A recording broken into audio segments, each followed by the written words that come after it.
I guess you could tell from the intro video that dark days are ahead for Israel, and we're working through the story. If it's your first time to join us, we're reading through the whole Bible right now, and we've got 2 weeks left in the Old Testament. We're going to take a little 1 week break to catch our breath, and then we're going to pick up the New Testament. So if you're joining us for the first time, maybe online or maybe in the room, if you want to, just wait a couple weeks and you can join us for the New Testament portion of this journey. But we've been reading through the story of Israel, and as you read through it, one of the things that I keep thinking is, especially as we move into Kings, because Kings is where things really get bad, but one of the things I keep thinking is, it can't get any worse.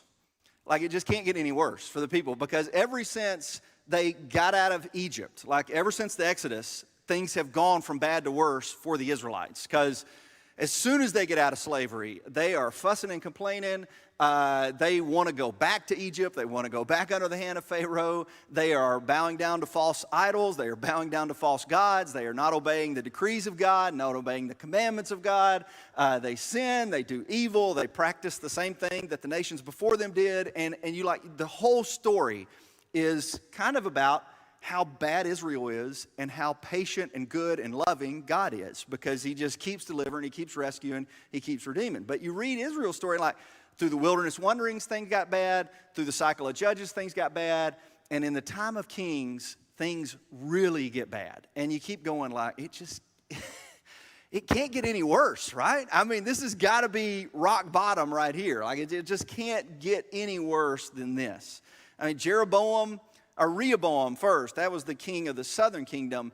He is so arrogant that he won't lighten the load on the Israelites, and so the kingdom splits in two, and it falls into civil war. And then Jeroboam, who was given the northern kingdom, is so arrogant, so selfish, so sinful, whatever it is. He builds 2 golden calves and says, I want you to bow down to these golden calves as if they were the God that led you out of Egypt. And you read about Jeroboam's sin and go, it just can't get any worse. Like, they've hit rock bottom right here. They're back worshiping golden calves again. Like, this it's terrible. It's not going to get any worse until it does. All right, it gets worse.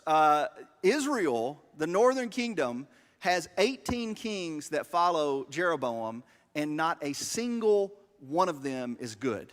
Like, they're 0 for 19 in the king department. They completely winless in the king. There's not a single good king of Israel. Every one of them did evil in the eyes of the Lord. And the worst one was the last one. This is in 2 Kings chapter 17. If you got a Bible with you, or if you got one and you're at home, look up 2 Kings chapter 17, because we're going to spend a little bit of time in this chapter. It's a pivotal chapter that kind of tells the story of how Israel and Judah ended up in captivity. So 2 Kings chapter 17, verse 2, this is about King Hoshea, who's the last king of Israel. It says, he did evil in the eyes of the Lord, but not like the kings of Israel who preceded him. In other words, he was worse. He was so bad that during King Hoshea's reign, God decided, I'm done with the kingdom of Israel, the northern kingdom. And he allowed the Assyrians to come and conquer, capture, and march into exile the entire kingdom of Israel because of King Hoshea's sin and all the sin of the kings before him. And what follows in chapter 17, the reason I say it's pivotal is because it kind of gives a summary of how Israel got in this situation. And it says, starting in verse 7, it says, all this took place, talking about the captivity, the Assyrians defeating Israel and taking over the promised land. They lose the promised land. God had promised them this land, and now they're losing it. And it says, all this took place because the Israelites had sinned against the Lord their God, who brought them up out of Egypt under the power of the Pharaoh, king of Egypt. And they worshiped other gods, and they followed the practices of the nations that the Lord had driven out before them, as well as the practices that the kings of Israel had introduced. So Israel does things that are not right. They do wicked things, and they arouse the Lord's anger.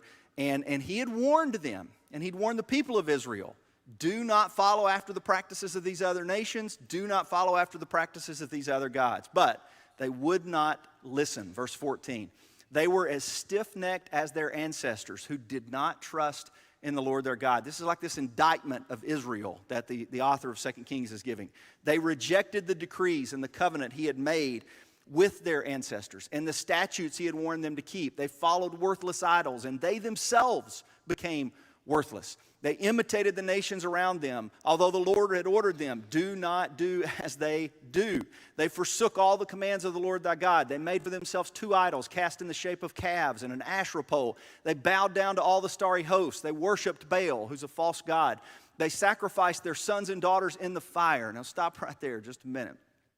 Do you remember why Israel conquered the Canaanites? One of the things that God wanted to do with the Canaanites was to punish them for their evil, and particularly it was the practice of child sacrifice. And now Israel has fallen itself into the practice of child sacrifice.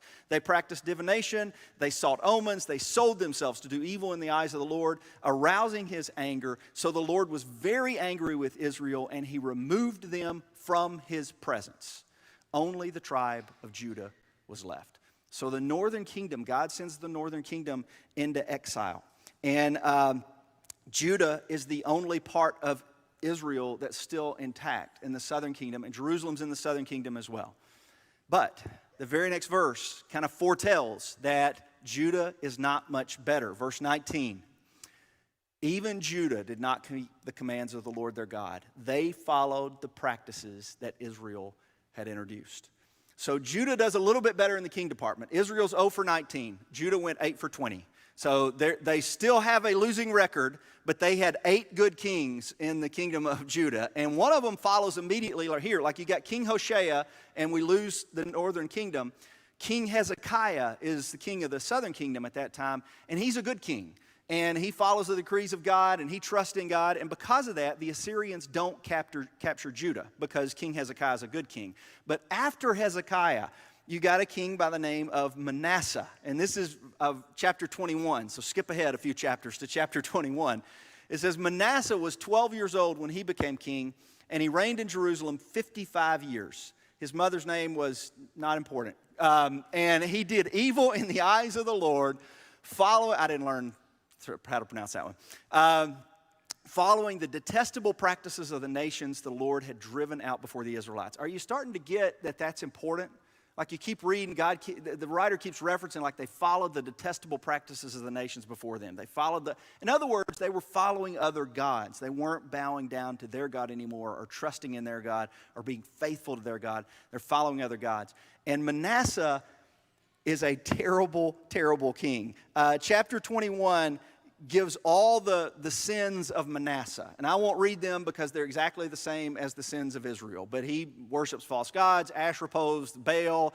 He sacrifices his own son in the fire to a false god. So Manasseh is this terrible, terrible king. And because of Manasseh, God issues a judgment against Jerusalem and Judah. And this is in verse 12 and 15 of chapter 21. It says, this is what the Lord, the God of Israel, says.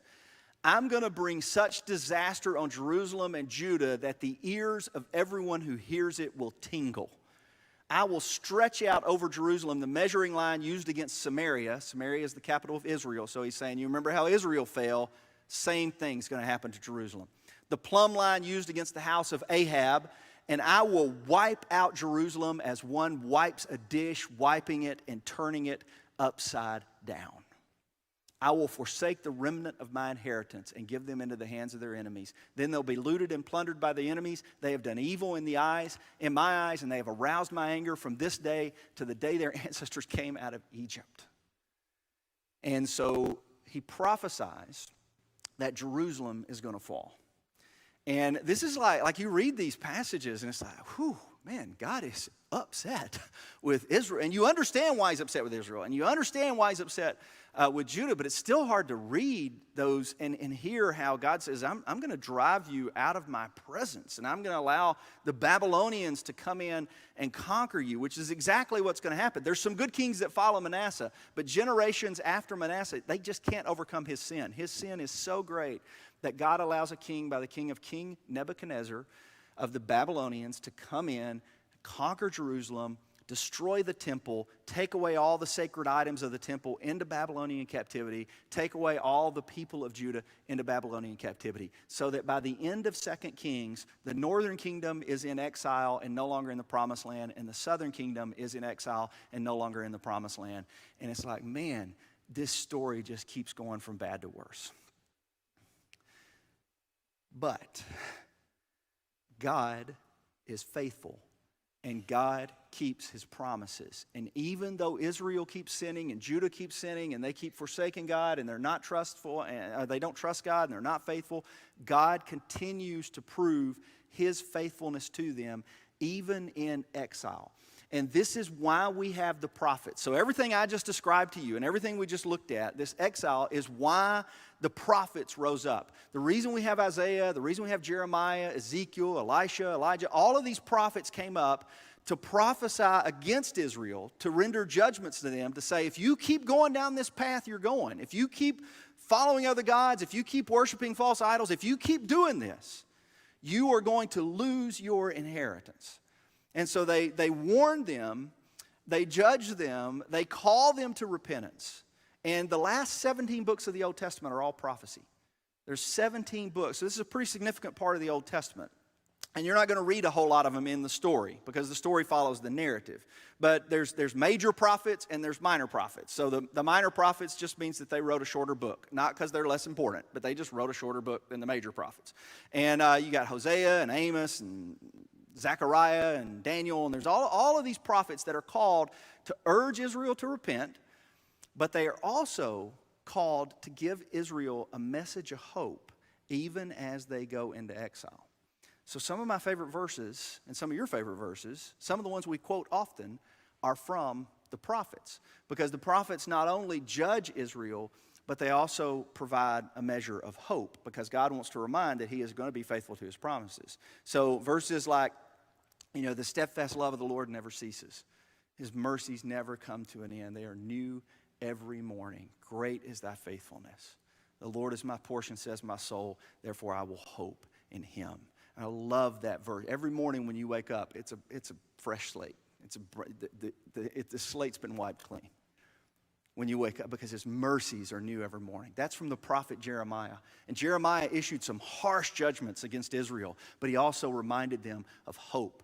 A couple months, we're going to be quoting a passage from Isaiah, for unto us a child is born, unto us a son is given, and the government will be upon his shoulders, and his name will be called Mighty Counselor, Everlasting Father, Wonderful God, Prince of Peace. We're going to quote that verse. That's from the prophet Isaiah. And Isaiah issues some stern judgments against Israel, but he also gives them hope, and he says, there's a king coming. There is a messianic king coming who will deliver you out of captivity and out of exile. You see how Israel ended up, as you follow the story of the Old Testament, they end up right where they finished, right where they began. They begin the story in exile, in Egypt, for generations, enslaved at the hand of Pharaoh. And at the end of the Old Testament, they end it in exile, enslaved by the Babylonians because of their own sin. But God still promises to deliver. God continues to offer them hope, because what the prophets are trying to say is that God is good, God is faithful, God is trustworthy, he is slow to anger, he is abounding in love. Yes, you've aroused his anger, but he will deliver you and he will go with you even in the midst of exile.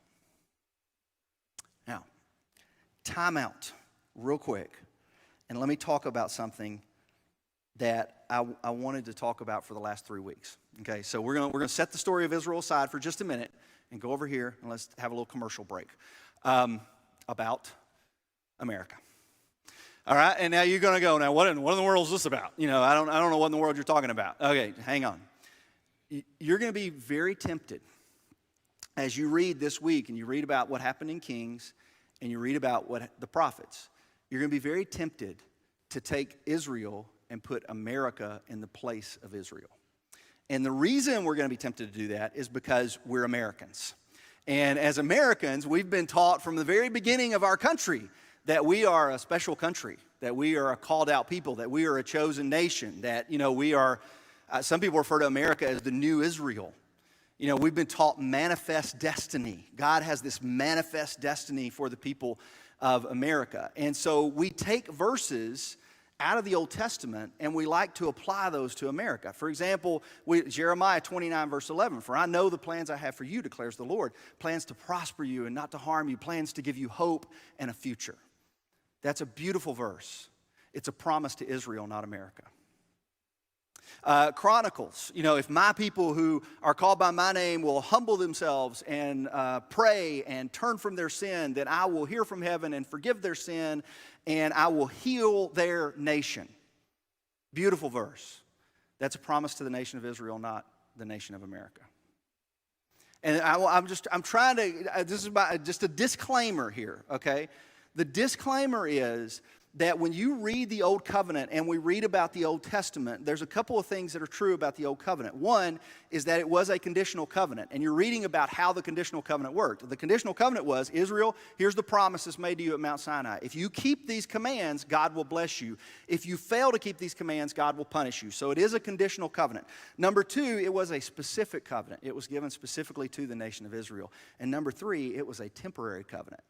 It would eventually be fulfilled and replaced by the new covenant. This is where we get the terms Old Testament and New Testament. Testament means covenant. So this is kind of where we get those ideas. So as Americans, I'm going to caution you as you read through the Old Covenant, be very careful about taking things in the Old Covenant and striking Israel and putting America in the place, because we are people of a new covenant. We have a new covenant built upon better promises. And by we, I don't mean the nation of America. By we, I mean the people of God in whatever nation we live in. The people of God in any and every nation are now part of this new covenant, not just America. America's not a chosen nation. America's not the new Israel. America's not got special status with God above all the other nations.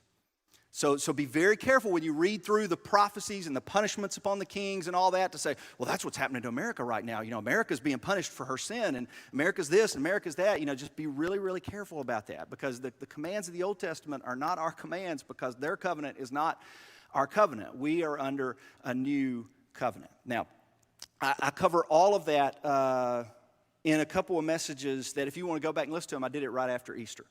And so if you want to go back and listen to those messages, the best one is probably the Bible according to Jesus. I don't say the best one because that was the best one in the series. I just say it covers kind of this principle right here without getting into it.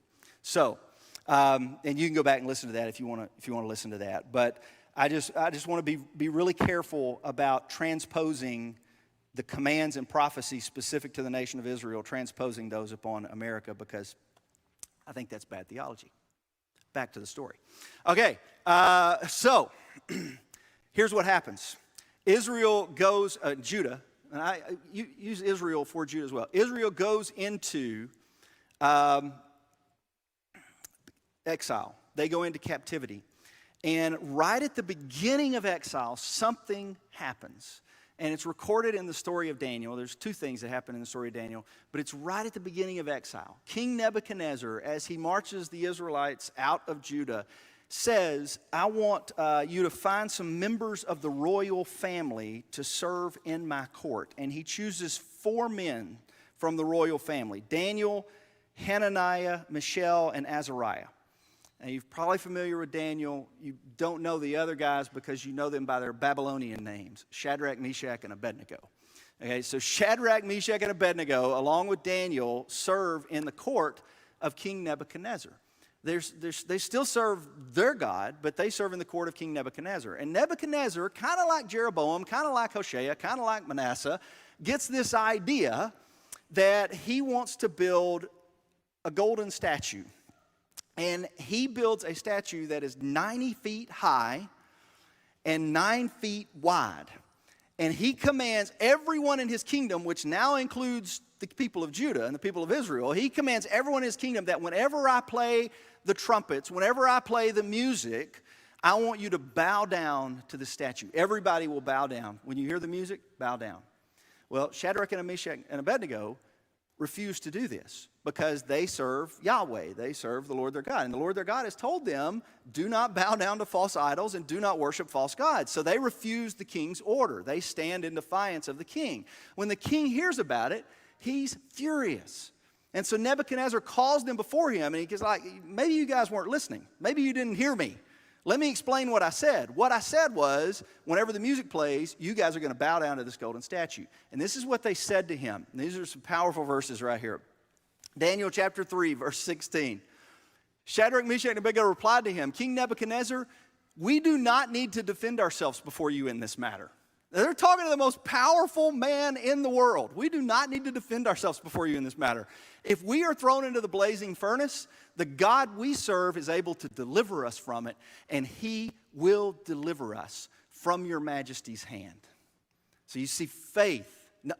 Hoshea didn't have faith. Manasseh didn't have faith. All these kings, compare what Shadrach, Meshach, and Abednego, compare them to all the kings of Israel and Judah that we've read about. He will deliver us from your majesty's hand. But even if he does not, we want you to know, your majesty, that we will not serve your gods or worship the image of gold that you have set up. So King Nebuchadnezzar was furious with Shadrach, Meshach, and Abednego, and his attitude towards them changed because he liked them before. He ordered the furnace heated 7 times hotter than usual. And he had these men, he ordered the furnace heated so hot that when his men threw Shadrach, Meshach, and Abednego into the furnace, they burned up because this furnace was so hot. And as Nebuchadnezzar is looking in the furnace, he sees 3 men standing, but there is a 4th image in the furnace. There is another in the fire. And this is what it says right here, verse 24. It says, King Nebuchadnezzar leaped to his feet in amazement, and he asked his advisors, weren't there 3 men when we tied up and threw them in the fire? Wasn't there 3 men that we put in there? They replied, certainly, your majesty. And he said, look, I see 4 men walking around in the fire, unbound and unharmed, and the 4th looks like a son of the gods. I want you to I want you to think what is going on here? Like, why does Daniel include this story? And why is this story included at the very beginning of exile? What is God trying to say to his people? He's trying to say to his people that the word I spoke to Abraham is the word I keep for you. And the word I spoke to Moses is the word I keep to you. And the word I spoke to David is the word I keep to you. What did he say to Abraham? I will not leave you. And what did he say to Moses? I will not leave you. I will go with you. To David, I will go with you. Eventually, to all people throughout all history, God says, I will go with you. Never will I leave or forsake you. You are not alone. Even in exile, God is still faithful. Even in exile, God is still going to deliver upon his promises. God is still the deliverer. He's still the rescuer. He's still the redeemer. So even in the darkest days of Israel and Judah, God communicates with them, I am still with you. Even in the hottest of fires, I am still with you. Even when because of your sin, you have ended up in a terrible place. You've lost it all. You've lost your home, you've lost everything. But even in those circumstances, I am still with you. It's a message of hope. Right in the midst of this really dark time, there's this message of hope. And like when they sang the song, Another in the Fire, like when I saw that song, because Scott sent it to me a week ago, and he said, hey, here's a song we're doing Sunday, see what you think.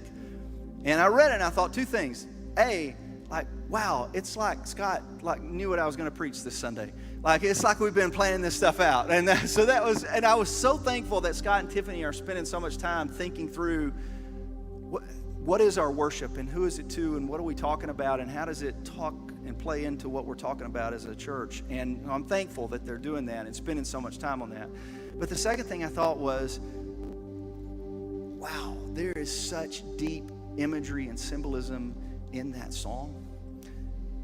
And it's based upon knowing your Old Testament. Like if you don't know your Old Testament, that song doesn't carry near the weight. But you know the Old Testament, you know the stories, then you know exactly what that song is trying to say to us. And it's trying to communicate to us this same thing. Because remember, the God of the Old Testament is the same God of the New Testament. The God has not changed. And sadly, when you read the stories of the Old Testament, we haven't changed much either. Because we read about their sin and think how awful they are, but goodness, if somebody read about our sin, think how awful we are. If our sins were recorded in a book for people to read throughout history. But God promises Israel the same thing. He promises us here. He promises, I will never leave or forsake you. That's a principle that goes throughout all of the Bible, because that's exactly what Jesus told his disciples before he ascended into heaven. I'll never leave you. I go with you always. I'll be with you always, even until the very end of the age. So we're going to close with this song. We're actually going to do two things as we close with this song. We're going to combine communion with a closing song. Because one of the things we do in communion is we remember that God is still with us. The death, burial, and the resurrection reminds us that Jesus is still with us. And even in the darkest night, even in the fire, there's another who is with us, that stands with us, and that promises to deliver. So if you're in the room with us, we're going to stand. So go ahead and stand up. We're going to close with this song and sing this song. If you haven't got your communion yet, go to one of the tables and grab it and just bring it back to your seat. At some point during the singing of this song, I want us to take communion together and remember the death, burial, and resurrection of Jesus, and remember the truths that this song are about. If you're watching online, you can get your communion elements ready. I want to challenge you to do something online too. Would you stand? And I know it's awkward because you're by yourself or you're with 2 or 3 other people, and it's awkward. I get it. I've watched online before. But would you stand? And let's sing this song as a reminder of who God is and what he promises us. And let's sing this as a reminder that even though times are tough, there is another